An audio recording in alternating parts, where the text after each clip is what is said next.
guys, how are you and welcome back to Wow English. අද lesson එක චුට්ටක් 아무තු lesson එකක් සහ වෙනස් lesson එකක්. එහෙම මම කියන්න ප්‍රධානම හේතුව තමයි සිංහලෙන් උනත් අපි කතා බහ කරන විදිහ අනුව මිනිස්සු අපි මනිනවනේ. අපි තැනට ගැලපෙන විදියට කතා කරන්නේ නැත්නම් තැනට ගැලපෙන විදියට කතා කරන්න දන්නේ නැත්නම් අපිව සමාජයේ කොන් වෙන්න, ලැජ්ජාවටපත් වෙන්න, අපහාසයට ලක් වෙන්න පුළුවන් ඉඩකඩ ගොඩක් වැඩිනේ.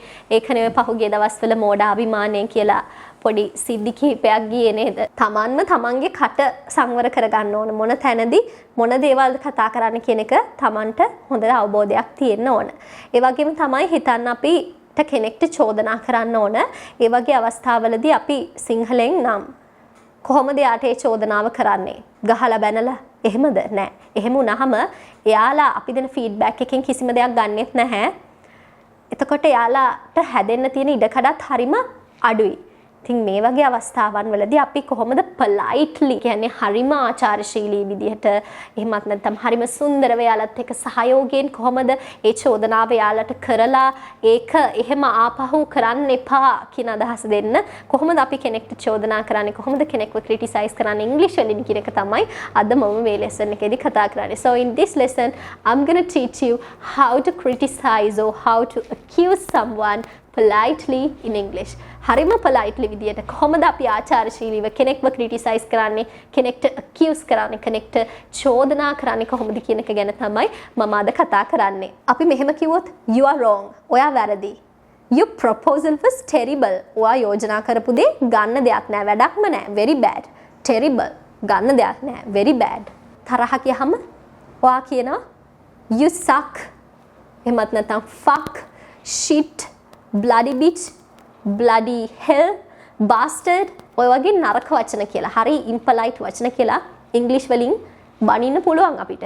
හැබැයි ඒවා හරි සංවර නැහැනේ, polite නැහැනේ. අපිට පුළුවන් වෙන්න ඕනනේ බනින එක උනත් හරිම සංවර විදියට කරන්න. බනින එක නෙමෙයි. එයාට උපදෙසක් දෙන්න ඕනනේ. ආයි මෙහෙම කරන්න එපා කියලා. ඒක සංවරව කියන්නේ. ඒක හරි politely කියන ආචාරශීලීව කියන අපිට පුළුවන්කම තියෙන්න ඕනනේ. දැන් අහම you are wrong. ඔයා වැරදි කියලා එකපාරටම එහෙම මිනිස්සෙක්ගේ මූණට කිව්වහම එයාගේ මානසික තත්ත්වය කොහොම වෙන්න පුළුවන්ද? අන්න ඒ වගේ වෙලාවට අපිට polite විදියට කතා කරන එක ගොඩක් වැදගත් වෙනවා. ඉතින් අපි බලමු ඉංග්‍රීසි වලදී කොහොමද අපි මේ විදියට කතා කරන්නේ කියලා. අර මම මුලින්ම කතා කරේ bloody bitch, bloody hell, bastard, fuck, you suck මේ වගේ වචන හරිම impolite words. සිංහලෙන් කියනවා නම් හරිම නරක වචන කියලා ඔයාලා කියන්නේ. එන්නේ වගේ නරක වචන ටිකක් තමයි උතන තියෙන්නේ. ඉතින් ඔයාලට මේවා use කරන්න motivation එකක් දෙන්න නෙමෙයි මම මේ දේවල් කිව්වේ මෙහෙම English words තුත් තියෙනවා කියලා. ඔයාලා මේ තේරුම් ගන්න. මොකද ගොඩක් films බලද්දී එහෙම මේ වචන ඔයාලට ගොඩක් හම්බ වෙන්න පුළුවන් English films බලද්දී. ඒවා එතකොට ඔයා දැනගන්න ඕන ඒවා හරි impolite words. අපි formal situation එකකදී එහෙමත් නැත්නම් මේ සමාජයේ එදිනෙදා conversation කරද්දී ওই වගේ වචන use කරන්න හොඳ නැහැ. මොකද ඒවා හරිම impolite, හරිම නරක වචන. හරි අපි දැන් එහෙනම් බලමු කොහොමද මේ polite විදියට කෙනෙක්ව criticize කරන්නේ, කෙනෙක්ට accuse කරන්නේ කියලා. මුල්ම phrase එක තමයි can I have a quick word? මට පුංචි දෙයක් කියන්න පුළුවන්ද? Can I have a quick word? මට පුංචි දෙයක් ඔයාලට කියන්න පුළුවන්ද? example එකක් අපි ගත්තොත් can I have a quick word? මට පොඩි දෙයක් ගැන ඔයාලට කතා කරන්න පුළුවන්ද? ඊට පස්සේ අනිත් කෙනා yes කියලා කියයිනේ. I read your newspaper article. මම ඔයාගේ newspaper article එක කියුවා. Overall it's very good and I appreciate your hard work. සම්පූර්ණයෙන්ම ගත්තාම ඒක ගොඩක් හොඳයි සහ මම ඔයාගේ මහන්සිය, ඔයා කරපු කැපවීම ඒ හැමදේම අගය කරනවා. I appreciate your hard work but there are a few things that need to be improved. හැබැයි සමහර දේවල් තියෙනවා improve වෙන්න ඕන තැන්, දියුණු වෙන්න ඕන තැන්. Don't worry, we will work on it together. බය වෙන්න එපා. අපි එකතු වෙලා ඒ වෙනුවෙන් වැඩ කරමු. Don't worry, we will work on it together. බය වෙන්න එපා. අපි එකතු වෙලා වැඩ කරමු කියන අදහස තමයි දෙන්නේ. දැන් එයාගේ ආටිකල් එක හොඳ නැහැ කියලා එයාව පාත්‍ර දාලා කතා කරොත් එයාට අපේ ෆීඩ්බැක් එකෙන් අපි දෙන ෆීඩ්බැක් එකෙන් ගන්න දෙයක් නැහැ. හැබැයි අපි කිව්වහම බය වෙන්න එපා.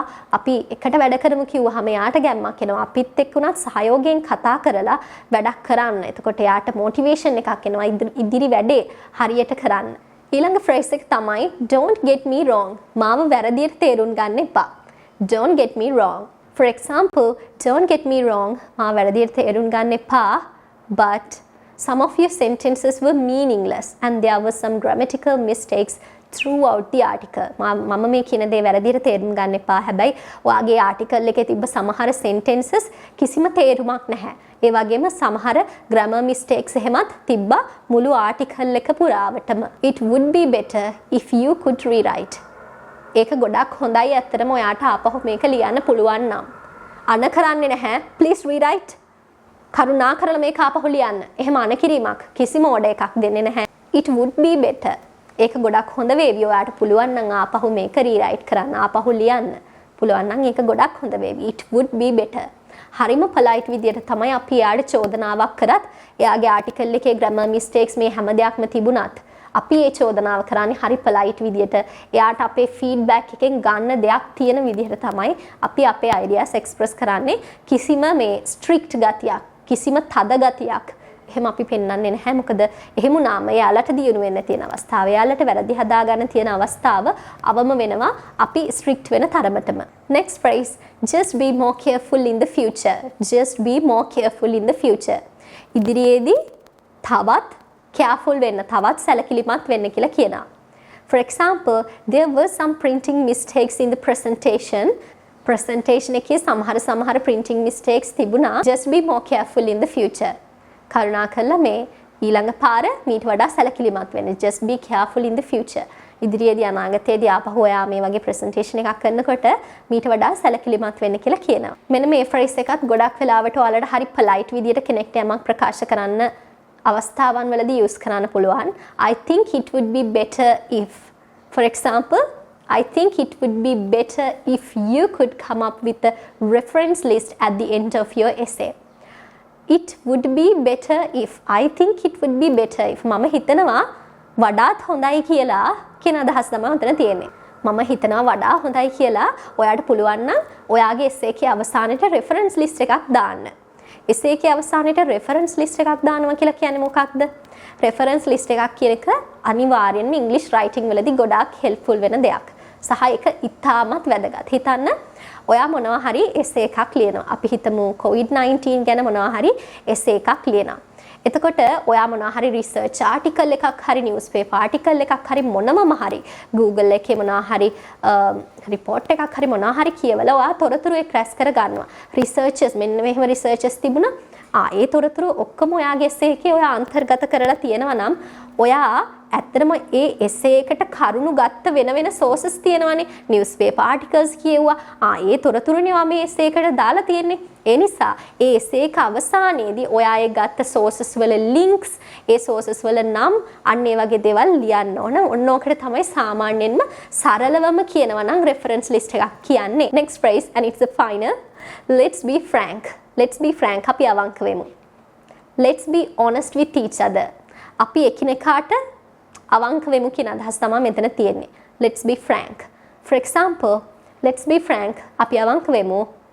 You need to work very hard in order to get the promotion. ඔයාට තව ගොඩක් මහන්සි වෙලා වැඩ කරන්න ඕන ප්‍රොමෝෂන් එක ගන්න නම්. ප්‍රොමෝෂන් එක ගන්න තව ගොඩක් වැඩ කරන්න ඕන. බලන්න මේ මම දැන් කතා කරපු මේ sentences මේ lesson එක පුරාම ඔයාලට කියලා දුන්න sentences හරිම friendly, හරිම polite. කිසිම කෙනෙක්ට offensive නැහැ. කෙනෙක්ට වරදකාරී හැඟීමක් ඇති වෙන්නේ නැහැ අපි මේ වගේ sentences use කරා කියලා. මොකද අපේ තියෙන genuine ideas අපි හරිම polite විදියට, හරි friendly විදියට තමයි express කරේ. කිසිම කෙනෙක්ට බනින්න, එයාව criticize කරත්, එයාට accusation එකක් දුන්නත්, එයාට චෝදනාවක් එයාගේ පැත්තට එල්ල කරත් ඒ චෝදනාව අපි හරි polite විදියට තමයි කරේ. අනිත් කෙනාගේ හිත රිදෙන්නේ නැති වෙන්න. අපේ feedback එකෙන් එයාලට යම් කිසි දෙයක් ගන්න පුළුවන් විදියට තමයි අපි කතා කළේ. මේක ඉංග්‍රීසි වලදී කතා කරනකොට විතරක් නෙමෙයි සිංහල වලදී ඔයාලා කතා කරනකොට උනත් ඔයාගේ හිතන්න ඔයා job එකේ boss වෙන්න පුළුවන්. ඔයාගේ company එකේ ඔයා boss වෙන්න පුළුවන්. හැබැයි ඔයාගේ company එක run වෙන්නේ ඔයාගේ සේවකයෝ සහ මේ හැමදෙනාම කරන වැඩ මතනේ. එතකොට ඔයාට ඔයාගේ සේවකයෙකුට උනත් චෝදනාවක් කරනකොට ගහලා බැනලා කරන්න ගියොත් එයාගෙන් positive feedback එකක් එහෙමත් නැත්නම් positive result එකක් ඔයාට ආපහු එන්නේ නැහැ. හැම දෙයක්ම සාමූහිකව කියන දෙයක් නේ. එතකොට කිසිම කෙනෙක්ගේ හිත රිද්දන්න අපිට බෑ. අපේ වචන හරි සංවර වෙන්න ඕන. අපි කතා කරන්නේ මොනවද? තැනට උචිත විදිහට කතා කරන්නේ කොහොමද? මේ හැමදේම ඉංග්‍රීසි වලදී කතා කරනකොට වැදගත් වගේම ඔයාලා ඕනම ලැන්ග්වේජ් එකකදී කතා කරනකොට ඉතාමත් වැදගත්. So guys, I hope this lesson would be really important for you. Let me know that in the comment section. I always love to read your comments. So guys, bye. See you soon in my next videos. Lots of love for you.